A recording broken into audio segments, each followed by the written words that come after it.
नमस्कार दोस्तों, मैं हूँ पी गौतम शनाई, सीए एस्पिरेंट। अभी फाउंडेशन में था, अभी रिजल्ट आ चुका है तो मैं इंटर स्टूडेंट बन चुका हूँ, ठीक है? तो आज मैं बात करने वाला हूँ CA foundation business law strategy के बारे में कि बिजनेस लॉस में 60 प्लस मतलब एग्जेम्पशन कैसे स्कोर करना है। मुझे भी एग्जैक्ट 60 मार्क्स आए थे, मतलब मुझे एग्जेम्पशन ही कंसीडर किया जाएगा। तो ये वीडियो 2 टाइप के बच्चे देख रहे हैं। एक तो सक्सेसफुल वाले लोग कि ये बंदा क्या कर रहा है, देखते हैं कैसा वीडियो बना रहा है, और एक अनसक्सेसफुल वाले लोग, जो लोग ये एग्ज़ाम जून 2024 क्लियर नहीं कर पाए। आप दुखी मत होना। देखिए, मैं सच्चाई बताता हूँ, ठीक है? मैं सब कुछ रियल बताऊँगा कि मैंने क्या एक्सपीरियंस किया, मैंने क्या पढ़ा, कैसा एग्ज़ाम मैंने लिखा, कैसा मार्क्स आया, सब कुछ। मैं झूठ-झूठ का नहीं बोलूँगा कि मैंने राइटिंग प्रैक्टिस किया था, मैंने इतना घंटा किया, मैंने ये किया, वो किया। मैं फैक्ट टू फैक्ट बात करता हूँ कि मैंने क्या किया, क्या आउटकम रहा, फैक्ट टू फैक्ट। अगर आपको ये वीडियो मतलब जानना है सब कुछ, आप एंड तक वीडियो देखिए बिना कुछ स्किप किए। अगर आप चाहें तो आप 2x पे भी देख सकते हैं, जैसे आप लेक्चर्स देखते हो, है ना? आप सब लेक्चर 2x पे देखते हो ना, तो मेरा वीडियो भी 2x पे देख सकते हो, ठीक है? तो स्टार्ट करते हैं। तो पहले बात करते हैं सीए फाउंडेशन जून 2024 पासिंग परसेंटेज बहुत ही कम रहा, 14.96% रहा। बहुत कम रहा इस बार। और बहुत सारे लोग लॉ में स्पेशली फेल हुए हैं, और मैथ्स में लॉ में फेल हुए हो, बहुत ही दुख होता है गाइस। मैं पास हुआ हूँ, मुझे उतना खुशी नहीं है अभी, जितना लॉ में फेल हुए बच्चों को देखता हूँ। क्योंकि बहुत लोग बोल रहे थे, कमेंट सेक्शन में मैंने पढ़ा, मतलब बहुत उन्होंने वहाँ पर लिखा था कि मैंने 100 मार्क्स का अटेम्प्ट किया, मुझे सिर्फ 35 आए हैं। मैं 100 मार्क्स का अटेम्प्ट किया, मुझे 37 मार्क्स आए। मुझे पता नहीं चल रहा है कि एक्चुअली क्या हो रहा है। क्या उनके आंसर में कमी है? क्या उन्होंने मॉड्यूल नहीं लिखा है? और क्या आईसीएआई के चेकिंग में कुछ प्रॉब्लम हुआ है कि एक पेज रह गया है? मुझे उसका कुछ आइडिया नहीं है। आप भी आरटीआई में कॉपी फाइल कर लीजिएगा। फिर आप मतलब आरटीआई कॉपी फाइल करने में 1 महीना लग जाएगा, उतना टाइम आप वेट नहीं कर सकते। आप सितंबर अटेम्प्ट दोगे, तो उसके लिए मैं आपको बताऊँगा कि क्या-क्या गलतियाँ नहीं करना है, इससे आप उस 15% रिज़ल्ट के अंदर आप आ जाओ। देखिए, 2 टाइप के बच्चे होंगे, 100 बच्चों में से 15 पास, 85 फेल होंगे। आपको 15 बच्चों में आना है ना, तो राइट स्ट्रैटेजी अप्लाई करनी चाहिए। और मैं फैक्ट टू फैक्ट बताऊँगा कि मैंने क्या-क्या किया था, ठीक है? स्टार्टिंग से बताता हूँ, मैंने मेरा सीए जर्नी मतलब सीए फाउंडेशन का जर्नी अगस्त में स्टार्ट किया था, अगस्त 2023 में। से 12th में साथ-साथ मैं करता था। 12th मतलब मुझे 9:30 से 4 o'clock तक रहता था। घर आने के बाद 5:30 1 घंटा क्लास और 1 घंटा पढ़ाई करता था मैं, अगस्त से स्टार्ट किया था। मतलब शाम को 5:30 टू 6:30 मैं लेक्चर्स देखता था, 6:30 टू 7:30 लॉ पढ़ता था, सिर्फ़ उतना ही करता था, सिर्फ़ लॉ पढ़ता था। अगस्त से मैंने जनवरी 2024 तक सिर्फ़ लॉ ही पढ़ा, 1-1 घंटा, 1-1 घंटा। इंडियन कॉन्ट्रैक्ट एक्ट करने में 2 महीने लग गए, सेल्स ऑफ गुड्स एक्ट करने में 1 महीना लग गया, इंडियन कॉन्ट्रैक्ट मतलब इंडियन पार्टनरशिप 1 महीना लग गया, कंपनीज़ एक्ट भी 1 महीना लग गया, एलएलपी सब एलएलपी और इंडियन रेगुलेटरी फ्रेमवर्क और नेगोशिएबल इंस्ट्रूमेंट 1 महीने में खत्म हो गया था। फ़रवरी में मैंने अकाउंट्स चालू किया था। फ़रवरी में अकाउंट्स चालू किया था, ठीक है? तो लॉ के बारे में ये स्पेशली वीडियो है, तो मैं अकाउंट्स के बारे में सब बात नहीं करूँगा, सिर्फ़ लॉ के बारे में बात करूँगा, ठीक है? बिज़नेस लॉस, ये वाला सब्जेक्ट जो है पेपर नंबर 2, इसके बारे में मैं बताने वाला हूँ कि मैंने क्या-क्या स्ट्रैटेजी फ़ॉलो किया था, ठीक है? तो बताता हूँ, इंडियन कॉन्ट्रैक्ट एक्ट 9 यूनिट्स है उसमें, ठीक है? मैंने सब कुछ 9 यूनिट्स पढ़ रखा था पहले, ठीक है? जब एग्ज़ाम पास-पास आया ना, पढ़ नहीं पाया भाई। ये मेरी सबसे बड़ी गलती है, क्योंकि जब एग्ज़ाम पास आया ना, 1.5 दिन मिलता है हमें एग्ज़ाम के पहले दिन। उस दिन हमको सब कुछ मॉड्यूल पढ़ना रहता है। बहुत लोग मैराथन को प्रेफ़र करते हैं। मेरा रिकमेंडेशन मतलब मेरा मानना है कि मैराथन बिल्कुल भी यूज़लेस है। आप लोग मुझे पता है अभी कमेंट सेक्शन में आके बोलोगे, तुमने मैराथन नहीं देखा तो क्या हुआ? मैंने मैराथन देख के एग्ज़ाम पास कर लिया। हो सकता है, बहुत ही कम नंबर है वो। मैराथन मेरे हिसाब से एग्ज़ाम के पहले दिन नहीं देखना चाहिए। सिर्फ़ और सिर्फ़ सेल्फ स्टडी ही करना चाहिए। मैराथन देखोगे, लॉ का मैराथन देखोगे, तो आपको आपके लेक्चरर्स मिलेंगे, वो पढ़ा रहे होंगे, मतलब वो आपको उनके मुँह से बताएँगे कि ये क्विक क्विक रिविज़न कराएँगे। आपने क्या पढ़ा? आप पढ़ोगे ना, वही आप एग्ज़ाम में लिखोगे। अगर आपने सिर्फ़ वीडियो देखा, आपको सब कुछ याद हो जाएगा, तो सब कुछ सीए बनते। क्यों 15% रिज़ल्ट आता? आप ही बोलिए। सब लोग, मुझे पता है मैक्सिमम मैंने देखा है मैराथन बहुत पॉपुलर, सब लोग मैराथन देखने में सेल्फ स्टडी किसी को नहीं करनी है, सबको मैराथन देख के पास करना है। ये मुमकिन नहीं है। आप ये अप्रोच तो निकाल ही दो। सेल्फ स्टडी करके ही एग्ज़ाम के 1.5 दिन पहले स्पेशली आप 10 दिन पहले मैराथन देख लो, कोई प्रॉब्लम नहीं है। एग्ज़ाम के 1.5 दिन पहले सिर्फ़ आपको आप और आपका ये बुक, अगर आपको कुछ डाउट हुआ तो मैराथन में जाकर आप देख सकते हैं कि मुझे ये समझ नहीं आया, वो समझ में आया। लेकिन मेरा रिकमेंडेशन है कि सिर्फ़ एग्ज़ाम के 1.5 दिन आपका मुँह और आपका बुक सिर्फ़ दोनों का ही रिश्ता रहना चाहिए। अगर आपको डाउट रहा तो ही आपको मैराथन देखना चाहिए, ठीक है? तो आपको पहले से ही मॉक टेस्ट दिया होता, मतलब मॉक टेस्ट दिया आपने, तो आपको पता चल जाएगा कि 1.5 दिन में कैसे करना होगा आपको रिवीजन।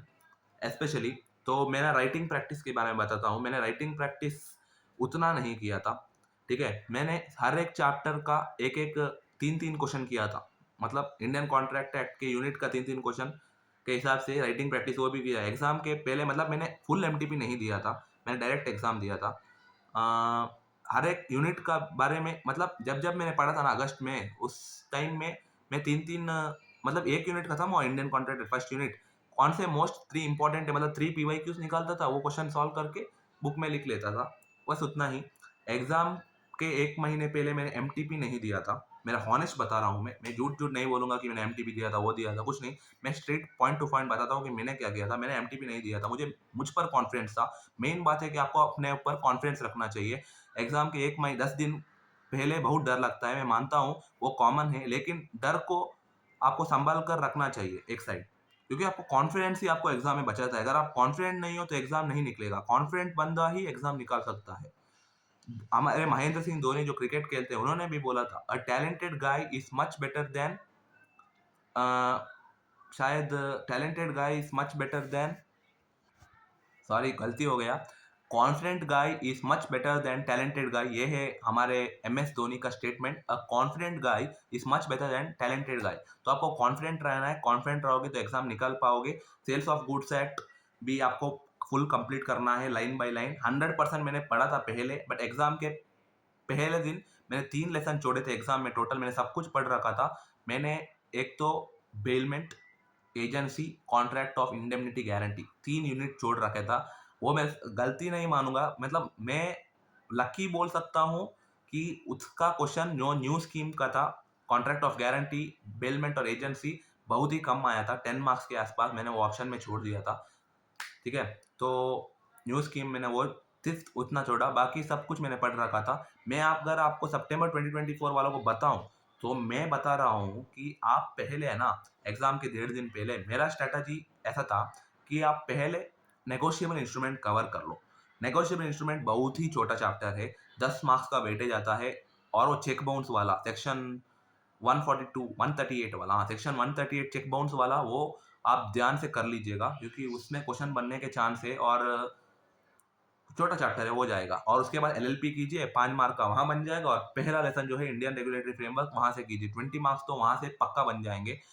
और आपका एक सब कंप्लीट करने में भी सिर्फ 1 या 1 एंड हाफ आवर लग जाएगा एग्ज़ाम के 1.5 दिन पहले। उसके बाद आप कंपनीज़ एक्ट उठा लीजिए, इंडियन पार्टनरशिप एक्ट उठा लीजिए, और सेल्स ऑफ गुड्स एक्ट उठा लीजिए। इंडियन कॉन्ट्रैक्ट एक्ट मैंने लास्ट रखा था। आपका स्टेटस क्या है मुझे पता नहीं, आप कौन से लेसन छोड़ रहे हो, लेकिन कुछ भी छोड़ना नहीं चाहिए। अभी कॉम्पिटिशन बहुत बढ़ गया है, अगर आप लेसन छोड़ने की बात करोगे तो बहुत ही मुश्किल है। तो मैंने रिस्क लिया था इस बार, मैं नहीं कह रहा कि आप भी रिस्क लो। हमारा पहला अटेम्प्ट था, मैंने सोचा था कि एग्ज़ाम ईज़ी आएगा, इस कारण से मैंने रिस्क से छोड़ दिया इंटर में। अभी वो गलतियों को सुधारना है। मैंने जो गलतियाँ किया, मैं नहीं चाहता कि आप भी वही गलतियाँ करें, तो आप इस बार सुधारें कि क्या गलतियाँ नहीं करना है इंडियन कॉन्ट्रैक्ट एक्ट में। और ये बुक आपको फिर से पढ़ना पड़ेगा। बहुत बुरा लगता है, मुझे सोचकर ही डर लग रहा है, क्योंकि इतना सब कुछ जो हमने पढ़ा था 1 महीने पहले, आपको ये बुक फिर से उठाकर पढ़ना पड़ेगा, इतना सब कुछ। थोड़े बंदों का तो मैंने मार्क्स देखा था, अकाउंट्स में अच्छा, लॉ में भी पास हो गए, मैथ्स में भी पास हो गए, एग्रीगेट भी बना, नहीं, इकोनॉमिक्स में पास हुए, मैथ्स में 2 मार्क्स से रह गए भाई। मैथ्स के 2 मार्क्स के एमसीक्यू के चक्कर में ये सब कुछ दोबारा पढ़ना पड़ेगा। अभी देखकर ही डर लग रहा है, इतना सब कुछ। क्या करें बताएं? कुछ नहीं कर सकते। इसका इसके लिए मैं बोल रहा हूँ, सही अप्रोच रखिए। एमटीपी मैंने नहीं लिखा था, हॉनेस्टली बताऊं, लेकिन आपके लिए ज़रूरी हो सकता है। आप कॉन्फिडेंट हो, तो मैं कॉन्फिडेंट था कि एमटीपी नहीं चाहिए। मुझे लगा कि नहीं चाहिए, डायरेक्ट एग्ज़ाम लिख लेता हूँ, क्योंकि मुझे लगा मैं तैयार हूँ, क्योंकि मुझे प्रोविज़न सब याद आते थे। मैं मन में नहीं पढ़ता था, मैं बोलकर पढ़ता हूँ। मतलब माइंड में नहीं पढ़ता हूँ, मतलब जब पढ़ रहा हूँ तो मैं सिर्फ ऐसे नहीं पढ़ता हूँ, मतलब बोल के पढ़ता हूँ कि section 42 of the Indian contract act, ऐसे बोलकर पढ़ता हूँ। तो बहुत लोग का मतलब बहुत लोग माइंड से पढ़ते होंगे, बहुत लोग बोलकर भी पढ़ते होंगे, लेकिन बोलकर पढ़ेंगे ना तो एग्ज़ाम के 1.5 दिन पहले थोड़ा प्रॉब्लम आ सकता है, क्योंकि अगर बोलकर पढ़ेंगे तो हमको गला दर्द होता है, तो वो एक प्रॉब्लम है। मुझे भी प्रॉब्लम हुआ था, मुझे बहुत थकान हुआ था कि पढ़-पढ़ कर कितना पढ़ना है, सब कुछ रिवाइज़ करना आसान नहीं है 1.5 दिन पहले, सिस्टमैटिक अप्रोच करना चाहिए। फर्स्ट एग्ज़ाम अकाउंट्स के बाद मैं बहुत जोश से आया घर पे, मैंने सोचा लॉ रात को स्टार्ट करते हैं, 9-9:30 हो चुका था, 9:30 को स्टार्ट किया था मैंने बिज़नेस लॉस। फिर 10:30 11 तक मैंने बोला था ना पहला कौन-सा एलएलपी मतलब नहीं, नेगोशिएबल इंस्ट्रूमेंट एक्ट स्टार्ट किया था। फिर पहला दिन अकाउंट्स एग्जाम के लिए नेगोशिएबल इंस्ट्रूमेंट किया था। सेकंड डे मैंने स्टार्ट किया था। सेकंड डे सब कुछ किया, इंडियन कॉन्ट्रैक्ट एक्ट को छोड़कर सब कुछ मैंने सेकंड डे कवर कर लिया। Third day morning Indian contract act मैंने 8 ओ क्लॉक से स्टार्ट किया था शायद। 10:30 11 ओ क्लॉक तक सिर्फ 6 यूनिट हुआ और अभी भी 3 यूनिट बाकी था। मैं कर सकता था 1 घंटे में, बट मैंने सोचा कि इसी 1 घंटे को वेस्ट ना करते हुए क्वेश्चन बैंक जो था, वो क्वेश्चन बैंक से क्वेश्चन देख लूँ। मतलब प्रैक्टिस नहीं करूँ, क्वेश्चन देखते चला जाऊँ कि मुझे आइडिया आ जाए कि अगर ऐसा सेम क्वेश्चन आया तो मैं क्या लिखूँ? तो मैंने ऐसा ही किया था। जब बस में जा रहा था तो भूलने लगा। आपको भी भूलना लगेगा एग्ज़ाम के पहले दिन, मतलब आप लोग सोचोगे कि मुझे कुछ याद नहीं आ रहा है, मैं फेल हो जाऊँ। मैंने भी यही सोचा था कि मुझे कुछ नहीं याद आ रहा है, मैं भी फेल हो जाऊँगा, बहुत डर लगा। लेकिन आपको एग्ज़ाम हॉल में कॉन्फिडेंट रहना है गाइस, अगर कॉन्फिडेंट रहोगे तो ही एग्ज़ाम निकाल पाओगे। अगर आप पैनिक हो जाओगे तो एग्ज़ाम नहीं निकलेगा, और अगर आपको फिर से नेक्स्ट अटेम्प्ट रुकना पड़ेगा या आपको सीए कोर्स क्विट भी करना पड़ सकता है अगर आप ऐसा गलतियाँ करोगे। तो कॉन्फिडेंट रहिएगा, कॉन्फिडेंट रहने के साथ अच्छे से पढ़िएगा। बहुत लोग हैं कि बहुत पढ़ के भी डर लगता है, कोई डर नहीं, डर लगना नॉर्मल है, मुझे भी लगा था। बट डर के साथ-साथ कॉन्फिडेंट रहना बहुत ही ज़रूरी है, मोटिवेशन बहुत ही ज़रूरी है। बिना मोटिवेशन के एग्ज़ाम क्लियर नहीं होगा मेरे हिसाब से, हो सकता है लेकिन आपको कॉन्फिडेंट रहना है। तो इस तरह से आप 60 प्लस स्कोर कर सकते हो। मैं आपको ऑल द बेस्ट कहता हूँ कि आपको इस बार सितंबर 2024 एग्ज़ाम में फोड़ना ही है। जो भी ये वीडियो देख रहा है, आपको फोड़ना है। उस माइंडसेट से आप 1-2 दिन गैप छोड़कर स्टार्ट कर लीजिए पढ़ाई। मेन कॉन्फिडेंस, कॉन्फिडेंस होगा तभी एग्ज़ाम क्लियर होगा, लॉजिक होगा तभी एग्ज़ाम क्लियर होगा। I wish you all the best. आप सभी बहुत अच्छे नंबरों से पास कीजिएगा और आपके माँ-बाप का सपना पूरा कर लीजिएगा। Thank you. इसी मतलब बात से मैं वीडियो को एंड करता हूँ। आप आई होप आपको पसंद आया होगा। अगर आपको मेरे जर्नी के बारे में जानना है तो लाइक कीजिएगा, कमेंट कीजिएगा, सब्सक्राइब करने को मैं नहीं बोलता हूँ, आपको पता है। जिसको मेरा वीडियो देखना है, किसको मेरा जर्नी देखना है, वही बच्चा सब्सक्राइब करेगा। जिसको मेरा वीडियोज़ पसंद नहीं है, जिसको मेरा वीडियोज़ देखना नहीं चाहता, वो सब्सक्राइब करने की कोई ज़रूरत नहीं है। Okay, thank you.